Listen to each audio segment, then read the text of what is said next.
নমস্কার বন্ধুরা, মেঘার সাথে বাঙালিয়ানার আরও একটি পর্বে আপনাদের সবাইকে স্বাগত। আজ খুব সিম্পল আর প্রত্যেক দিন রান্না করা হয় এরকম একটা রেসিপি আপনাদের সঙ্গে শেয়ার করছি, পেঁয়াজ দিয়ে মুসুর ডালের রেসিপি। কিছু বন্ধুরা এই রেসিপিটা দেখতে চেয়েছিলেন, তাহলে চলুন ঝটপট রেসিপিটা দেখে নেওয়া যাক। প্রথমে ডালটা রান্না করার জন্য আমি ডালটাকে সেদ্ধ করে নিয়েছি। এখানে আমি হাফ কাপ মসুর ডাল কিছুক্ষণ ভিজিয়ে রেখে তারপর পরিমাণ মতো জল দিয়ে সেদ্ধ করে নিয়েছি। নুন হলুদ কিন্তু কিছুই দেওয়া নেই সেদ্ধ করার সময়। আর ডালটা কতটা পাতলা করবেন বা কতটা ঘন রাখবেন সেটা কিন্তু আপনাদের উপরে ডিপেন্ড করছে। এবার চলে যাচ্ছি মেন রান্নাতে। একটা কড়াইতে আমি 1 টেবিল স্পুন মতো সর্ষের তেল ভালো করে গরম করতে দিয়েছি। তেলটা গরম হয়ে গেলে এর মধ্যে আমি দিয়ে দিলাম 1 টিস্পুন মতো পাঁচফোড়ন। অবশ্যই এই ডালের জন্য কিন্তু পাঁচফোড়নটাই প্রয়োজন। আর দিলাম এখানে একটা শুকনো লঙ্কা 2 টুকরো করে।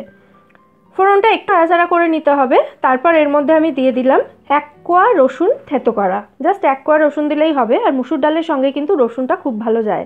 রসুনটা একদম লাল লাল করে ভেজে নেওয়ার পর এর মধ্যে দিয়েছি আমি একটা মাঝারি সাইজের পেঁয়াজ কুচি।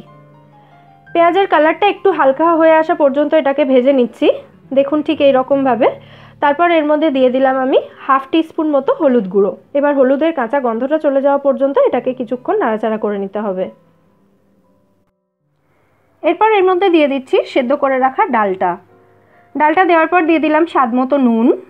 তারপর খুব ভালো করে এটাকে মিশিয়ে দেব। আর ডালটা কিন্তু সেদ্ধ করার সময় একদম ঘেটে যাওয়া পর্যন্ত এটাকে আমি সেদ্ধ করেছি, একটুও কিন্তু গোটা গোটা নেই। এবার দিয়ে দিচ্ছি একটা কাঁচা লঙ্কাটা আমি ভেঙে দিয়েছি, কারণ কাঁচা লঙ্কার কাঁচা গন্ধটা ডালের মধ্যে মিশলে অসাধারণ লাগে খেতে, যদিও এটা একেবারেই অপশনাল, আপনারা নাও দিতে পারেন।